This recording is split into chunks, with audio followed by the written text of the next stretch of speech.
కడదాం. నిర్గమాకాండం 14వ అధ్యాయం 13వ వచనాన్ని మనం ధ్యానం చేసుకుందాం. నిర్గమాకాండం 14వ అధ్యాయం 13వ వచనం. అందుకు మోషే, భయపడకుడి, యెహోవా మీకు నేడు కలుగుజేయు రక్షణను మీరు ఊరక నిలుచుండి చూడుడి. మీరు నేడు చూచిన ఐగుప్తీయులను ఇక మీదట మరి ఎన్నడను చూడరు. మనము చదువుకున్నటువంటి ఈ వాక్య భాగం గమనించినట్లయితే నిర్గమాకాండం 14వ అధ్యాయం 13వ వచనములో మోషే మాట్లాడుతూ ఇశ్రాయేల్ ప్రజలతో చెబుతున్నటువంటి మాట, భయపడకుడి, యెహోవా మీకు నేడు కలుగుజేయు రక్షణను మీరు ఊరక నిలుచుండి చూడుడి. మీరు నేడు చూచిన ఐగుప్తీయులను ఇక మీదట మరి ఎన్నడను చూడరు. యెహోవా మీ పక్షమున యుద్ధము చేయును, మీరు ఊరకయే ఉండవలనని ప్రజలతో చెప్పాను. ఇక్కడ మనము గమనించినట్లయితే ఇశ్రాయేల్ ప్రజలు ఐగుప్తులో నుంచి వస్తున్నప్పుడు ముందు ఎర్ర సముద్రం వచ్చింది. ఈ ఎర్ర సముద్రము ముందుంది, వెనక ఫరో తన సైన్యాన్ని పంపిస్తూ ఉన్నాడు. ఇప్పుడు ఎలా ఉంటుంది పరిస్థితి? అదే మన పెద్దవాడు ఎవరిని అడిగితే ఏమంటారంటే, ముందు నుయ్యి వెనక గొయ్యి, ముందు నుయ్యి వెనక గొయ్యి. ముందేమో ఎర్ర సముద్రం, వెనకాలేమో ఫరో సైన్యం. ఈ ప్రజలు అంతకుముందు మనం గమనించినట్లయితే 10వ వచనం నుంచి కనుక చూస్తే, ఫరో సమీపించుచుండగా ఇశ్రాయేలీయులు కనులెత్తి ఐగుప్తీయులు తమ వెనుక వచ్చును చూచి మిక్కిలి భయపడి యెహోవాకు మొరపెట్టిరి. ఇంతవరకు బాగుంది. వెనకాల ఫరో సైన్యం ఉందని చెప్పి చూసి భయపడిపోయి దేవునికి ప్రార్థన చేశారు, అలాగా మొరపెట్టారు. అయితే ఆ తర్వాత అన్న మాట ఏంటంటే, అంతటా వారు మోషేతో, ఐగుప్తులో సమాధులు లేవని ఈ అరణ్యములో చచ్చుటకు మమ్మను రప్పించితివా? మమ్మను ఐగుప్తులో నుండి బయటకు రప్పించి మమ్మను ఇట్లు చేయునేలా మా జోలికి రావద్దు, ఐగుప్తీల దాసుల మొగుదమని ఐగుప్తులో మేము నీతో చెప్పిన మాట ఇదే కదా. మేము ఈ అరణ్యమందు చచ్చుట కంటే ఐగుప్తీయులకు దాసులు మొగుటి ఏ మేలని చెప్పిరి. మనుషులు ఇలా ఉంటారని మనం అర్థం చేసుకోవచ్చు. ఐగుప్తీయులు ఎలా ఉన్నారో కొన్ని సందర్భాల్లో మనం కూడా అంతే మాట్లాడతాం. గత పాపమే బాగుంది, గత జీవితమే బాగుంది, ఈ జీవితం వద్దు. రక్షణ పొందిన తర్వాత, బాప్తీసం పొందిన తర్వాత, సేవలోకి వచ్చిన తర్వాత కష్టాలు ఎక్కువైపోతున్నాయి, ఇబ్బందులు ఎక్కువైపోతున్నాయి, ఏమండి అనారోగ్యం వస్తుంది. అలాగా ముందేమో ఎర్ర సముద్రం, వెనకాలేమో ఫరో సైన్యం, ముందు నుయ్యి వెనకాల గొయ్యి అన్నటువంటి పరిస్థితి. కానీ ఇప్పుడు ఇశ్రాయేలీలు, ఈ ప్రజలు ఐగుప్తులో ఉన్నటువంటి ఆ ఫరో సైన్యాన్ని ఏమైనా వీళ్ళు చేయగలరా? వీళ్ళు ఏమి చేయగలరు. మామూలుగా ఆలోచిస్తే ముందు ఎర్ర సముద్రం ఉంది, అందుకని మోషే మీద సణిగారు. ముందు ప్రార్థన చేశారు, ఆ తర్వాత మోషే మీద సణిగారు. ఏమని? ఇగో ఐగుప్తులో సమాధులు లేవనుకుంటున్నావు, మమ్మల్ని ఇక్కడ తీసుకొచ్చి ఈ అరణ్యంలో చంపేస్తున్నావు. కానీ మనము కూడా కొన్ని సందర్భాల్లో మనం కలిగినటువంటి ఆ పరిస్థితులు బట్టి ఏమీ చేయలేని నిస్సహాయ స్థితి, ఏమీ ఆలోచించలేనటువంటి పరిస్థితి. అయితే మోషే దేవుడు చెప్పిన మాటను చెప్తా ఉన్నాడు. ఇదిగో మీరు ఊరకే నిలుచుండి చూడుడి. మీరు ఈరోజు చూస్తున్నటువంటి ఈ ఐగుప్తీయులను మరలా మీరు చూడరు. దీన్ని మనం అన్వయించుకున్నాం అనుకో, మీకు ఈరోజు కలిగిన అనారోగ్యం కావచ్చు, మీకు ఈరోజు కలిగినటువంటి మరి ఆర్థిక ఇబ్బందులు కావచ్చు, ఈరోజు కలిగినటువంటి ప్రతికూలమైన పరిస్థితులు కావచ్చు, మళ్ళీ మీరు ఎన్నడూ కూడా చూడరు. మీరు చేయాల్సి ఏంటంటే ఊరక నిలుచుండి చూడండి, అందుకని అక్కడ ఏమన్నాడు, మీరు ఊరకయే ఉండవరనని ప్రజలతో చెప్పాను. కారణం ఏంటంటే యుద్ధము యెహోవాది అంటే. ఆ తర్వాత మనం చూసినట్లయితే మరి ఇశ్రాయేల్ ప్రజలు ఆ ఎర్ర సముద్రం 2 పాయలుగా చేయబడి ఆ తర్వాత వారు 6 నెలలు నడిచి అవతలకు వెళ్ళారు. ఆ తరువాత మరలా వీడు దాటిపోయిన తర్వాత ఫరో సైన్యము లేదా ఐగుప్తు సైన్యము సముద్రం మధ్యంలోకి వచ్చింది.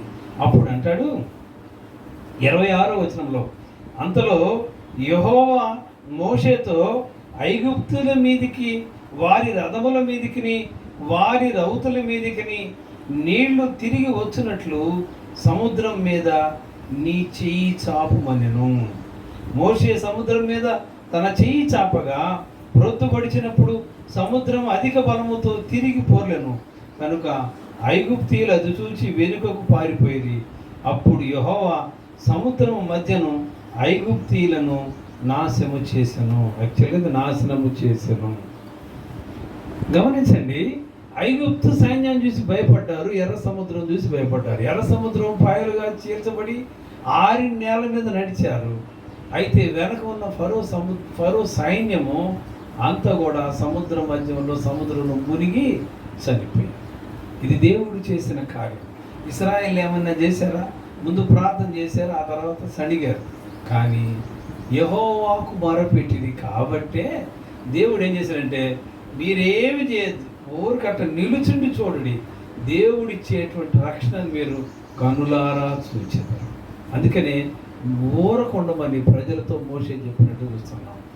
ఒకవేళ ఈ అపవాది లేదా మన శత్రువు అయిన సాతానుతో మనము యుద్ధము చేయలేకపోవచ్చు, మనము జయించలేకపోవచ్చు. కానీ మన పక్షముగా దేవుడే యుద్ధము చేయను. దేవుడు నేర్పే పాఠాలంటే కొన్ని ఎలా ఉంటాయి తెలుసా? ముందు దెబ్బ కొట్టి ఆ తర్వాత ఆశీర్వాదం ఇస్తారంట. అదే అలాగా వేరే మామూలుగా ఏమైనా ఆలోచించుకుంటారండి, అబ్బా మేము ఇబ్బందులు ఉంటాం, మాకు ఆశీర్వాదం అని చెప్పేసి.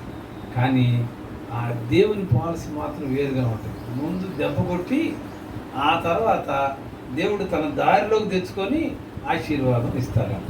ఇశ్రాయేల్ ప్రజలతో కూడా అప్పుడు యుద్ధము చేసిన యెహోవా నీ పక్షముగా నా పక్షముగా కూడా యుద్ధము చేస్తాడు. చూద్దాం, దినవృత్తాంతం గ్రంథము 2వ దినవృత్తాంతం గ్రంథము 20వ అధ్యాయము 12-15 వచనాలు కనుక మనం చూసినట్లయితే 2వ దినవృత్తాంతం గ్రంథం 20వ అధ్యాయము 12-15 వరకు, మా మీదికి వచ్చు ఈ గొప్ప సైన్యంతో యుద్ధము చేయుటకును మాకు శక్తి చాలదు, మేము ఏమి చేయుటకును మాకు తోచదు, నీవే మా దిక్కు అని ప్రార్థన చేశాను. యూదా వారందరూ తమ శిశువులతోనూ భార్యలతోనూ పిల్లలతోనూ యెహోవా సన్నిధిని నిలువబడి, అప్పుడు మతన్యాకు పుట్టిన యెహీయేలు కుమారుడైన బెనయాకు జననమైన జకర్యా కుమారుడును ఆసాపు సంతతి వాడును లేవీయుడునగు యహాజియేలు సమాజములో ఉండెను. యెహోవా ఆత్మ అతని మీదికి రాగా అతడు ఇలాగూ ప్రకటించెను, యూదా వారలారా, యెరూషలేము కాపురస్తులారా, యెహోషాపాతు రాజు మీరందరూ ఆలకించుడి. యెహోవా సెలవిచ్చినదేమనగా, ఈ గొప్ప సైన్యమునకు మీరు భయపడకుడి, జడియకుడి, ఈ యుద్ధము మీరు కాదు, దేవుడే జరిగించును. రేపు వారి మీదికి పోవుడి, వారు జీజోను ఎక్కుడు మార్గమును వచ్చెదరు, మీరు ఎరువేలు అరణ్యం ముందరనున్న వాగు కొన దగ్గర వారిని కనుగొనెదరు. అలాగే 17వ వచనము మధ్యలో నుంచి చూసినట్లయితే, యూదా వారలారా, యెరూషలేము వారలారా, మీరు యుద్ధ పంక్తులు తీర్చి నిలుడి, మీతో కూడునున్న యెహోవా దయచేయు రక్షణను మీరు చూచెదరు. భయపడకుడి, జడియకుడి, రేపు వారి మీదికి పోవుడి, యెహోవా మీతో కూడా ఉండును. గమనించారా? ఇక్కడ మనం చదివినట్లయితే ఈ 20వ అధ్యాయము 2వ దినవృత్తాంతం గ్రంథం ఈ 20వ అధ్యాయంలో యూదా రాజు అయినటువంటి యెహోషాపాతు రాజు మీదకి ఇక్కడ మోయాబీలు, అమ్మోనీయులు, అలాగే సేయూరు మన్యంలో ఉన్నటువంటి మరికొంతమంది, మొత్తం 3 శత్రువులు, 3 రకాలైనటువంటి శత్రురాజులు వారి వారి సైన్యాలు తీసుకొని యెహోషాపాతు రాజ్యం మీదకి వచ్చారు. ఇప్పుడు ఏం చేయాలి? ఇది చిన్న రాజ్యం, ఆయన దగ్గర ఉన్న సైన్యం తక్కువ. ఈయన మీదకు 3 రాజులు వచ్చారు, 3 కూడా మరి పెద్ద పెద్ద సైన్యాలతో వచ్చారు. ఏం చేయాలో తెలియలేదు. అందరూ కూడా పిల్లలు, భార్యలు, అలాగే శిశువులతో కూడా యెహోవా సన్నిధిలో నిలబడి ప్రార్థన చేశారు. దేవుడు ఆ ప్రార్థన విన్న తర్వాత యహాజీయేలు అనేటువంటి మీదకి దేవుడు తన ఆత్మను పంపి ఆత్మపూరుడై అతను మాట్లాడిన మాట ఏమన్నాడు? మీరు భయపడకుడి, జడియకుడి, యెహోవా మీ పక్షముగా యుద్ధము చేయును. మీరు రేపు వారి మీదకి పోడి ఎక్కడ పోవాలో ఎలా పోవాలో కూడా అక్కడ చాలా స్పష్టముగా మాట్లాడినట్టుగా మనం చూస్తూ ఉన్నాం. అలాగే మనం గమనించినట్లయితే ఈ తర్వాత ఈ యుద్ధంలో 20వ వచనం తర్వాత మనం చూసినట్లయితే, అంతటా వారు ఉదయమునే లేచి తెకోవ అరణ్యమునకు పోయిరి. వారు పోవుచుండగా యెహోషాపాతు నిలవబడి, యూదావారులారా, యెరూషలేము కాపురస్తులారా, నా మాట వినుడి, మీ దేవుడైన యెహోవాను నమ్ముకొనుడి, అప్పుడు మీరు స్థిరపరచబడుదురు. ఆయన ప్రవక్తలను నమ్ముకొనుడి, అప్పుడు మీరు కృతార్థులగుదురని చెప్పాను. అంటే యుద్ధానికి బయలుదేరారు. కానీ ఈ రాజు ఏం చేస్తున్నారంటే తన సైన్యంతో, మీరు భయపడవద్దు, యెహోవాను నమ్ముకొనుడి. ఇప్పుడు యెహోషాపాతు రాజు మీదకి ఎంతమంది వచ్చారండి? 3 శత్రురాజులు వచ్చారు. మన మీద కూడా ఒకటికి ఇంకొకటి తోడే, అంటే ఒక అనారోగ్యం కాదు, 2-3 రకాలైన అనారోగ్యాలు, ఇవన్నీ తోడైతే ఏమీ చేయలేనటువంటి పరిస్థితి. అందుకని వాళ్ళు ఏమని ప్రార్థన చేశారు? 12వ వచనంలో, మా దేవా, నీవు వారికి తీర్పు తీర్చవా? మా మీదకి వచ్చి ఈ గొప్ప సైన్యంతో యుద్ధము చేయుటకు మాకు శక్తి చాలదు, ఏమి చేయుటకును మాకు తోచదు, నీవే మా దిక్కు అని ప్రార్థన చేశాను. మనకు కూడా కొన్ని సందర్భాల్లో ఏం చేయాలి? ఏమీ చేయలేక పరిస్థితి, దిక్కు తోచుకున్నాం, డబ్బులు లేవు, వైద్యం అందదు, ఏం చేయాలో తెలియదు. లేదా శత్రువులు వచ్చారు, మా దగ్గర సాలినంత బలం లేదు, శత్రువులను ఎదిరించలేము, ఏం చేయాలి ప్రభువా? మాకు దిక్కు తోచట్లేదయ్యా, నువ్వే మా దిక్కు అని ప్రార్థన చేశారు. అప్పుడు దేవుడు వాళ్ళతో మాట్లాడుతూ, మీరు ఊరకుండి నిలుచుండి చూడుడి, యుద్ధము దేవుడే చేస్తాడని ఇక్కడ మాట్లాడుతూ, ఇంకా యెహోషాపాతు రాజు తన సైన్యాన్ని అంతటిని కూడా మరి ధైర్యపరుస్తున్నట్లుగా, మీరు దేవుని నమ్ముకోండియా అని చెప్తున్నాడు. ఎందుకంటే మీరు భయపడకుడి, జడియకుడి, యుద్ధము మీరు కాదు, దేవుడే జరిగించదు. ఎలా జరిగించారో చూద్దాం. 23వ వచనం నుంచి చూద్దాం. ఇదే 2వ దినవృత్తాంతం గ్రంథం 20వ అధ్యాయం 23ను చూస్తే, అమ్మోనీయులను, మోయాబీలను, సేయూరు మన్య నివాసులను బొత్తిగా చంపి నిర్మూలము చేయవలనని పొంచియుండి వారి మీద పడిరి. వారు సేయూరు కాపురస్తులను కడముట్టించిన తర్వాత తమలో తాము ఒకరినొకరు చంపుకొనుటకు మొదలుపెట్టింది. యూదావారు అరణ్యమందున్న కాపర్ల దుర్గము దగ్గరకు వచ్చి సైన్యము తట్టు చూడగా వారు శవములై నేల పడి ఉండేది, ఒక్కడు కూడా తప్పించుకోలేదు. అంటే 3 రాజులు ఈ యెహోషాపాతు రాజు మీదకి వచ్చారు. అయితే దేవుడు ఏం చెప్పాడు? యుద్ధం మీరు కాదు, నేనే చేస్తానని చెప్పాడు కదా. ఎలా చేశాడంటే, ఆ వచ్చిన 3 ఎవరు తనవాళ్ళలో, ఎవరు పరాయి వాళ్ళో, ఎవరు శత్రువులో, ఎవరు యోధవారో వారు అర్థం కాల. ఈ 3 కలిసి వీళ్ళని జయించాల్సి పోయి ఆ 3 వాళ్ళలో వాళ్ళే కొట్టుకుని చచ్చిపోయారు. ఎంత గొప్ప సంగతి! దేవునికి స్తోత్రం చెల్లిద్దాం. హల్లెలూయా. మన మీదకి వచ్చేటువంటి శత్రువులు వాళ్ళలో వాళ్ళే కొట్టుకుని చచ్చిపోతారు, కానీ చివరికి విజయము మనది. ఎటగా దేవుడు యుద్ధము చేశాడు కాబట్టి సేయూరు మన్యపు వాసులు, మోయాబీలు, అమ్మోనీలు వాళ్ళలో వాళ్ళు కొట్టుకొని చనిపోతే చివరికి ఒక్కడు కూడా మిగలేదంట. అందరూ కూడా శవాలై అక్కడ పడిపోయినట్లుగా మనం చూస్తూ ఉన్నాం. యెహోషాపాతును అతని జనులను వారి వస్తువులను దోచుకున్నట్టు దగ్గర రాగా ఆ శవముల యొద్ద విస్తారమైన ధనమును, ప్రశస్తమైన నగలు కనపడను. వారు తమకిష్టమైనంత వరకు తీసుకొని తాము కొనిపోగలిగినంత కంటే ఎక్కువ వలుచుకొనిది. కొల్ల సొమ్ము అతి విస్తారమైనందున దాన్ని కూర్చుకొనుటకు 3 దినములు పట్టెను. 4వ దినమున వారు బెరాకా లోయలో కూడిరి. అక్కడ వారు యెహోవాకు కృతజ్ఞతాస్తుతులు చెల్లించినందున నేటి వరకు ఆ చోటికి బెరాకా లోయ అని పేరు. బెరాకా అనగా అక్కడ అర్థం ఏంటంటే స్తుతి లేదా ఆశీర్వాదం అని అర్థం. గమనించారా? 3 శత్రురాజులు వచ్చి యుద్ధం చేయాలనుకుంటే దేవుడు వారి పక్షంగా యుద్ధం ఎలా చేశాడంటే, వాళ్ళలో వాళ్ళు కొట్టుకొని చనిపోతే ఆ 3 దగ్గర నుంచి ఆ సొమ్ము, నగలు, డబ్బు అవన్నీ ఒలుసుకోవటానికి 3 రోజులు పట్టిందంట. అంటే ఎంత విస్తారంగా ఉన్నదో. ఈరోజు నీ పరిస్థితి ఎలా ఉందేమో కానీ 3 రకాలైనటువంటి బాధలు, 3 రకాలైనటువంటి శత్రువులు నీ మీద దాడి చేస్తున్నారేమో. కానీ దేవుడు మన పక్షంగా యుద్ధం చేస్తాడు. మనం చేయవలసిందంటే నువ్వు ఊరక నిలుచుండి చూడ. అప్పుడు ఊరక నిలుచుండి చూడటమే కాదు, దేవునికి వారు ప్రార్థన చేసినని నిర్గమకాండంలో చూసాం, ఈ దినవృత్తాంతం గ్రంథాలు కూడా చూసాం. పిల్లలతోనూ, శిశువులతోనూ, భార్యలతోనూ అందరూ కూడా యెహోవా సన్నిధిలో నిలబడి మాకేం చేయాలో దిక్కు తోచట్లేదయ్యా, నువ్వే మా దిక్కుని ప్రార్థన చేస్తే దేవుడు ఆ ప్రార్థన ఆలకించాడు. మనకున్న బలం, మనకున్న శక్తి ఏంటంటే ప్రార్థన మాత్రమే. ప్రార్థనతో మనం అన్నీ కూడా జయించగలము. నీకున్న పరిస్థితి ఏదైనా కావచ్చు, నీ దగ్గర సామర్థ్యం లేకపోవచ్చు, కానీ అసాధ్యాలని సుసాధ్యం చేసే దేవుడు మనకున్నాడు. మరి ఒక మాటను కూడా మనం చూద్దాం. 1 సమూయేలు గ్రంథం 17వ అధ్యాయం 45వ వచనం కనుక మనం చూస్తే, 1 సమూయేలు గ్రంథం 17వ అధ్యాయం 45వ వచనం.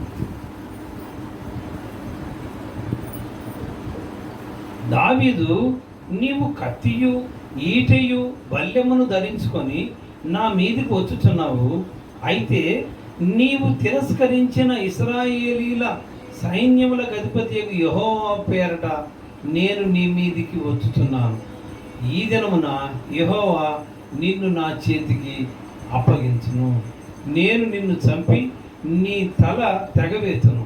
ఇశ్రాయేలీలో దేవుడున్నాడని లోక నివాసులందరూ తెలుసుకున్నట్లు నేను ఈ దినమున ఫిలిస్తీయుల యొక్క కళేబరములను ఆకాశ పక్షులకును భూగృహములకు ఇత్తును. అప్పుడు యెహోవా కత్తి చేతను ఈటి చేతను రక్షించువాడు కాడని ఈ దండు వారందరూ తెలుసుకున్నట్లు యుద్ధము యెహోవాదే, ఆయన మిమ్మను మా చేతికి అప్పగించునని చెప్పారు. ఇక్కడ ఈ ఫిలిస్తీన్లో ఉన్నటువంటి గొలియాతు ఏం చేస్తున్నాడంటే వచ్చి ఒక సవాల్ విసురుతున్నాడు. మీరు ఎవరైనా వచ్చి నన్ను జయిస్తే ఈ రాజ్యం ఇస్తామని. అందరూ కూడా భయపడిపోతూ ఉన్నాడు. సౌలు రాజు కూడా ఏమి చేయక దిక్కుతోచని స్థితిలో ఉన్నాడు. అయితే యవన ప్రాయములో ఉన్నటువంటి దావీదు, అరే సున్నతి లేని ఈ ఫిలిస్తీయుడు ఎంత, కానీ 6 మూరల జానడంట. చూడగానే ఒక పెద్ద భయంకరమైనటువంటి విగ్రహం. అంత మనిషిని చూడగానే ముందు అందరికి కూడా భయం వేస్తుంది. ఆయన ఈట మోయడానికే మరి కొంతమంది 3-4 సైనికులు ఆయన ఈట మోసుకొని వస్తారంట, ఒక్కడు మోయలేక. అంటే అది ఎంత పెద్ద ఈటు, ఆయన ఎంత బలవంతుడు. అయితే దావీదు ఏమంటే, నేను యెహోవా పేరట వచ్చుచున్నాను, యుద్ధము యెహోవాదే అని ఈ జనులు తెలుసుకున్నట్లు దేవుడు గొప్ప కార్యం చేస్తాడు. నీ తల తెగ నరికి నేను తీసుకెళ్తానని మరి దావీదు ప్రతిజ్ఞ చేస్తూ ఉన్నాడు. అందరూ కూడా భయపడ్డారు. కానీ నిజం చెప్పాలంటే దావీదు ఒక ఒడిసెల రాయితో వాడిని పడగొట్టి అతను కింద పడ్డ తర్వాత వాడి కత్తితోనే మరి గొలియాతు తల నరికి ఆ తలను పట్టుకొని సౌలు దగ్గరికి వెళ్ళినట్లుగా చూస్తున్నాం. అయితే ఇక్కడ కొంతమంది బైబిల్ పండితులు చెప్పిన మాట నేను మీకు తెలియజెప్పాలనుకుంటున్నాను. సహజంగా ఎదురుగా మనిషి నుంచున్నా అండి, ఒడిసెల రాయితో కొట్టాడు. ఆ రాయి వెళ్ళి కరెక్ట్గా ఈ నుదుటి భాగాన్ని తగిలింది. రాయి నుదుటి భాగాన్ని తగిలితే ఏం చేయాలి? అతడు వెనక్కి పడిపోవాలి. కానీ అక్కడ యుద్ధం జరిగి చరిత్రకారులు రాసింది ఏంటంటే అతను ముందుకు పడ్డాడు. అంటే రాయి ఇక్కడ తగిలితే వెనక పడిపోవాలి కదా, కానీ అతను ముందుకెందుకు పడ్డాడు? ఎందుకు పడ్డాడంటే రాయి వేసే సమయానికి దేవుడు వెనక నుంచి వాడి తల మీద కొట్టాడు, అప్పుడు ముందుకు పడ్డాడు. దావీదు చెప్పాడా ఏమని? యుద్ధము యెహోవాదే, మీరు ఊరక నిలుచుండి చూడండి, ఆయన్ను స్తుతించండి, ఆయనకు ప్రార్థన చేయండి, దేవుడే యుద్ధం చేస్తాడు, మీ పక్షముగా దేవుడే చేస్తాడు. అంత మాత్రమే కాదు, నీ స్థితిని మార్చే దేవుడు, నీకున్నటువంటి ప్రతికూల పరిస్థితులన్నీ తీసివేసి అనుకూలముగా మార్చే దేవుడు. యెహోషాపాతు రాజు మరి ఆ వారిని వారిలో వాళ్ళు కొట్టుకొని చనిపోయిన తర్వాత ఆ ఆస్తిని కొల్ల సొమ్మును పట్టుకోవడానికి 3 దినాలు పైగా పట్టిందంటే తర్వాత ఎంత విస్తారంగా దేవుడు వారిని ఆశీర్వదించాడో. ఇశ్రాయేలు ఎర్ర సముద్రము ఎలాగూ దాటారో, యెహోషాపాతు రాజు అమ్మోనీయులను, మోయాబీలను, సేయీరు మన్యపువాసులను ఎలాగూ జయించాడో, దావీదు గొలియాతును ఎలాగూ జయించాడో, ఇది ప్రత్యక్షంగా వీరు చేసిన యుద్ధం కాదు, కానీ వీరి పక్షముగా దేవుడే యుద్ధం చేశాడు. ఈరోజు దేవుడు మనతో మాట్లాడుతున్నట్టు మాట, జడియకుడి, భయపడకుడి, ఊరక నిలుచుండి చూడుడి, దేవుణ్ణి స్తుతించండి, దేవునికి ప్రార్థన చేయండి. దేవుడే మీ పక్షంగా యుద్ధం చేయరు. మీ ప్రతికూలమైన పరిస్థితులన్నీ కూడా దేవుడు మార్చివేయటానికి సిద్ధంగా ఉన్నాడు. కనుక మనము భయపడకుండా దేవుని మీద ఆధారపడదాం. మనకున్నటువంటి అతిథి ఏదైనా కావచ్చు, మనకు అసాధ్యం, మన చేతిలో లేనిది, మనం చేయలేనిది దేవుడు చేయగలడు. కనుక అట్టి ధైర్యం కలిగి ఉందాం. దేవుడు మనకిచ్చే వాగ్దానం ఏంటంటే జడియవద్దు, భయపడవద్దు, ఊరక నిలుచుండి చూచి దేవుణ్ణి స్తుతించి దేవునికి ప్రార్థన చేయండి, మీ పక్షంగా యెహోవా యుద్ధము చేయండి. దేవుడి వాక్య భాగమును దీవించును గాక. ఆమేన్. చిన్నవాడు ప్రార్థన చేసుకుందాం. మహాపరిశుద్ధుడా, మహోన్నతుడా, జీవం కలిగిన మా ప్రియ పరలోకపు తండ్రి, మీకు వందనాలు, స్తోత్రాలు. నిరుత్సాహమైన పరిస్థితిలో, చేతగాని స్థితిలో, దిక్కుతోచక ఉన్నటువంటి స్థితిలో నాయన నీవే మా దిక్కు అని మేము ప్రార్థన చేస్తూ ఉన్నాం. గొప్ప దేవుడు ప్రభా, ఇశ్రాయేలుకు మీరు రక్షణ అనుగ్రహించారు, యెహోషాపాతుకు విజయాన్ని అనుగ్రహించారు, ఇశ్రాయేల్ ప్రజలకు దావీదు నాయన మీరు ఒక సాధనముగా వాడుకొని మీరే యుద్ధము చేశారు, శత్రు భయము నుంచి విడుదల కలిగించారు. మీరు మాకు సహాయం దయచేసి మీ నామాన్ని కనపరుచుకోమని నాయన, మేము భయపడే వారంగా కాక నాయన ప్రభా నీ మీద ఆధారపడటానికి నీ